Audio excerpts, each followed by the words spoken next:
Hello everyone, welcome to my YouTube channel. आप सभी का स्वागत है हमारे आज के इस वीडियो में। फ्रेंड्स, अगर आप लोग अपकमिंग ग्रुप डी की वैकेंसी का वेट कर रहे हैं तो ये वीडियो आपके लिए बहुत इंपॉर्टेंट रहने वाला है, क्योंकि इस वीडियो में हम लोग बात करने वाले हैं ग्रुप डी क्वालिफिकेशन को लेकर।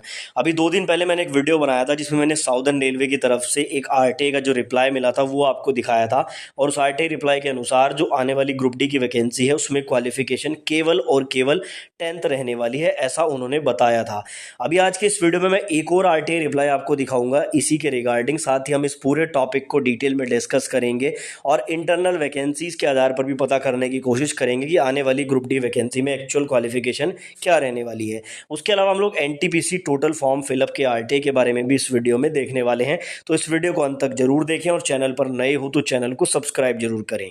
दोस्तों, आज हम बात करने वाले हैं एनटीपीसी ग्रेजुएट लेवल सीबीटी 1 की तैयारी करने के लिए एक बेहतर बुक के बारे में जो चक्षु प्रकाशन की तरफ से आती है। देखो, इस सिंगल बुक में आपको मैथमेटिक्स, रीजनिंग, जीके, जीएस की सभी थ्योरी तो मिलती ही है, साथ ही यहाँ पर 2450 से ज़्यादा एमसीक्यू क्वेश्चन भी मिल जाते हैं। उसके अलावा 3 प्रैक्टिस सेट और साथ में chapter wise previous year question भी आपको देखने को मिल जाते हैं। अगर मैं बात करूँ क्वालिटी की, तो यहाँ पर क्वालिटी के साथ साथ क्वान्टिटी का ध्यान भी रखा गया है, और जितने भी टॉपिक्स आपके बनते हैं वो सभी यहाँ पर थ्योरी के साथ साथ क्वेश्चन में भी कवर किए गए हैं। थ्योरी कुछ इस तरह से आपकी रहेगी जैसा कि आप लोग स्क्रीन पर देख रहे हैं, और उसके बाद क्वेश्चंस के सॉल्यूशन भी आपको इस बुक में देखने को मिल जाते हैं। साथ ही इस बुक के साथ में आप लोग पूरा कॉम्बो पैक परचेज कर सकते हैं जिसमें चक्षु प्रकाशन की रीजनिंग, मैथमेटिक्स और सामान्य अध्ययन की 6000 से ज़्यादा एमसीक्यू वाली बुक भी शामिल है। इन सभी बुक्स को परचेज करने का लिंक मैं डिस्क्रिप्शन में दे रहा हूँ, वहाँ से जाकर आप इनको परचेज कर सकते हैं।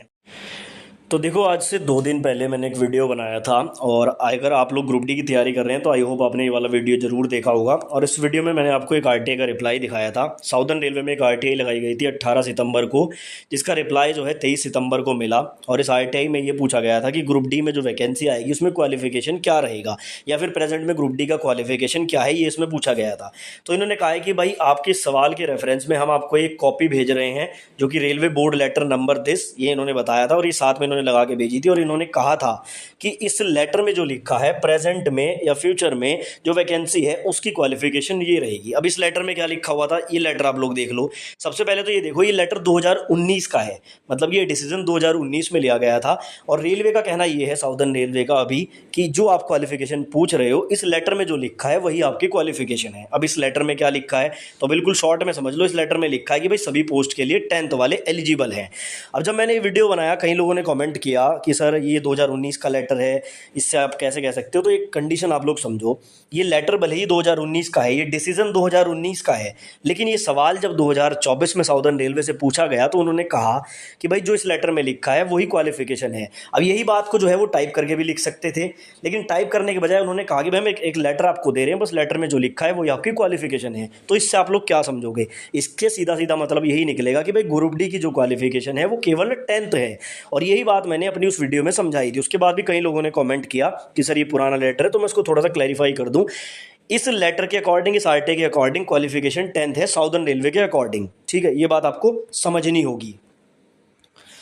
बट साथ ही मैंने उस वीडियो में ये भी बोला था कि अभी भी कन्फ्यूज़न बना हुआ है, जब तक नोटिफिकेशन नहीं आता तब तक चीज़ें क्लियर नहीं होंगी, क्योंकि बहुत सारी स्पोर्ट्स कोटा की इंटरनल वैकेंसीज़ में ऐसा देखने को मिला है कि 10th के साथ आईटीआई की क्वालिफिकेशन मांग रहा है, और कुछ एक आध जोन में ऐसा भी देखा है पुराने लेटर्स में कि जिसमें केवल 10th मांग रहा है। तो उस वीडियो में मैंने बिल्कुल ये नहीं कहा था कि भाई आईटीआई को हटा दिया गया है। कुछ स्टूडेंट नाराज़ हो गए जिन्होंने आईटीआई किया है। तो देखो, आईटीआई हटे या रहे, मुझे उससे कोई फ़ायदा नुकसान नहीं है, मेरा काम आपको इन्फॉर्मेशन देना है। उस वीडियो में मैंने बिल्कुल जेन्युइन ऑथेंटिक इन्फॉर्मेशन दी थी, और उसी का क्लैरिफिकेशन मैं यहाँ पर आपको दे रहा हूँ।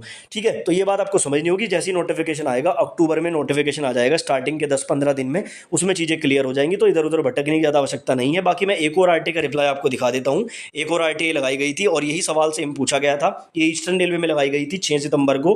26 सितंबर को उसका रिप्लाई मिला है। इन्होंने जवाब में कहा कि भाई educational requirement for a particular post is available in the notification in which that post is notified, hence the applicant is advise to see the relevant notification. यानी कि जब नोटिफिकेशन आएगा उसी में आप देख पाएंगे, बाकी हमारे पास कोई इन्फॉर्मेशन नहीं है। ठीक है, तो आईटीआई वाले स्टूडेंट अभी नाराज ना हो, क्योंकि अभी कंफर्म कुछ भी नहीं है। जब नोटिफिकेशन आएगा चीज़ें तभी क्लियर हो पाएंगी। तो ये थोड़ा सा क्लैरिफिकेशन भी था। थोड़ा सा बात कर लेते हैं हम लोग एनटीपीसी के बारे में। देखो, एनटीपीसी के जब से फॉर्म भरना स्टार्ट हुआ है, लगातार स्टूडेंट कमेंट कर रहे हैं कि सर कहाँ कितने फॉर्म भरे गए हैं, पता करो। तो देखो, मैंने एक वीडियो बनाया था डेडिकेटेड इस पर, काफ़ी वायरल हुआ वो वीडियो, और मैंने उसमें एक बड़े यूट्यूबर का खुलासा भी किया था जो यूट्यूब पर फेक डाटा शो कर रहा है और पूरे कॉन्फिडेंस के साथ शो कर रहा है कि यहाँ पे इतने फॉर्म है, यहाँ पे इतने फॉर्म है, ऐसे बता रहा है, जिसके पीछे कोई आधार नहीं है, ना ही वो कुछ दिखा रहा है, ना ही कोई रीज़न बता रहा है कि कहाँ से कैसे डाटा उठाया जा रहा है। मैं आपको एक चीज़ क्लियर कर दूँ, एनटीपीसी के रजिस्ट्रेशन नंबर से कोई डाटा नहीं निकल रहा है। एनटीपीसी फॉर्म भरने के टाइम पर जो फ़ी की रिसिप्ट बन रही है, उस पर जो ट्रांजैक्शन नंबर है, वो भी मैंने बहुत सारे स्टूडेंट का चेक कर लिया, उससे कुछ डाटा नहीं निकल रहा है। तो एनटीपीसी का कोई भी अभी टोटल फॉर्म फिलअप का डाटा अवेलेबल नहीं है। अब कई लोग सवाल कर रहे हैं कि सर आरटीआई लगा दो, आरटीआई में आ जाएगा। तो देखो, जब तक लास्ट डेट है तब तक आरटीआई लगाने कोई फ़ायदा नहीं है, डाटा नहीं मिलेगा। लास्ट डेट के बाद हम आरटीआई लगा देंगे एएलपी की तरह, और उसमें भी डाटा हमारे पास आ जाएगा, वो आपको दिखा देंगे। बाकी अगर कुछ स्टूडेंट सिर्फ यही जानना चाहते हैं कि भाई कहाँ कितने फॉर्म है, तो मैं पुराने डाटा के आधार पर आपको इन्फॉर्मेशन जरूर दे सकता हूँ, क्योंकि देखो, फर्जी इन्फॉर्मेशन से अच्छा है कि आप लोग पुरानी इन्फॉर्मेशन ले लो जो पूरी तरह से करेक्ट हो। ये 2019 का डाटा पूरा आपके सामने रखा हुआ है। यहाँ से आप क्या फाइंड आउट कर सकते हो, आप ये देख सकते हो, इलाहाबाद में 4099 सबसे ज़्यादा वैकेंसी इलाहाबाद में थी, और सबसे ज़्यादा फॉर्म 19,50,000 इलाहाबाद में भरे गए थे। सेकंड नंबर पर मुंबई की वैकेंसी थी 3,665, 12,74,000 फॉर्म यहाँ पे भरे गए थे। और ये डाटा आप ऐसे ही पूरा देख सकते हो, यहाँ से आपको ये मालूम चल जाएगा, जहाँ पर ज़्यादा वैकेंसी वहाँ पर ज़्यादा फॉर्म, जहाँ पर मॉडरेट वैकेंसी वहाँ पर मॉडरेट फॉर्म, जहाँ पर कम वैकेंसी वहाँ पर कम फॉर्म। ये ऑथेंटिक चीज़ समझ लो, और इसी के आधार पर जोन अगर आप चूज़ करना चाहते हो तो कर लो। बाकी फेक डाटा से सावधान रहो, जब लास्ट डेट आ जाएगी तो आपको जो है आरटीआई के रिप्लाई से जो डाटा मिलेगा वो भी आपको दिखा देंगे। तो हमारे चैनल पर हमेशा ऑथेंटिक चीज़ें आपको दिखाई जाती है। देखो, ह्यूमन एरर कोई बड़ी बात नहीं है, मैं ये नहीं कहता हूँ मैं हमेशा 100% करेक्ट हूँ, ह्यूमन एरर हो सकता है, लेकिन जानबूझकर कोई गलत चीज़ हमारे चैनल पर नहीं दिखाई जाती। कई लोगों के कमेंट मैंने पढ़े ये ग्रुप डी वाली वीडियो पर, तो ऐसा ना करें आप लोग। जो पुराने जुड़े हुए स्टूडेंट हैं वो अच्छे से जानते हैं।